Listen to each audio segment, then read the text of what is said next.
আমার ক্যারিয়ার মাত্র শুরু হয়েছে। এর মধ্যে যতটুকু আমি দেখেছি যে প্রথম যেদিন সংসদে শপথ গ্রহণ হয় সেদিন আমি ছিলাম সেখানে বাইরে, তো ভাবলাম সবাই বিভিন্ন অ্যাঙ্গেল থেকে নিউজ করছে, আমি কি করতে পারি।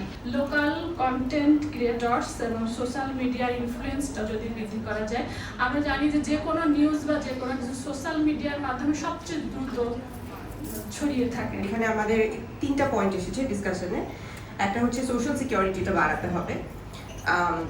সোশ্যাল সিকিউরিটিটা বাড়লে women will feel more comfortable in appearing in these spaces and participating in these spaces.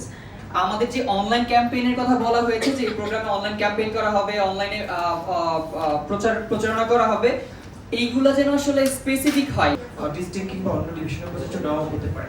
So locally campaign স্ট্র্যাটেজিটা যেন এমনভাবে প্ল্যান করা হয় তাদেরকে আরো বেশি অ্যাওয়ার করা, তাদেরকে কিছু ট্রেনিং দেওয়া যেতে পারে এক্ষেত্রে হাউ টু তারা হচ্ছে লিডারশিপ রোলটা কিভাবে প্লে করবে এবং নিজের পাওয়ারটা সম্পর্কে এবং নিজের রেসপন্সিবিলিটিগুলো যেন তারা ওয়েল ইনফর্ম থাকে। So we have to engage youth and increase the visibility. Then আমাদের প্রচারণা বাড়াতে হবে। রাজনৈতিক দলগুলো বেশিরভাগই চিন্তা করে যে পেশি শক্তির দিকে ফোকাস করবে। তারা এইরকম লিডার চায় যারা হচ্ছে তার পক্ষ হয়ে লাঠি হাতে নিতে পারে।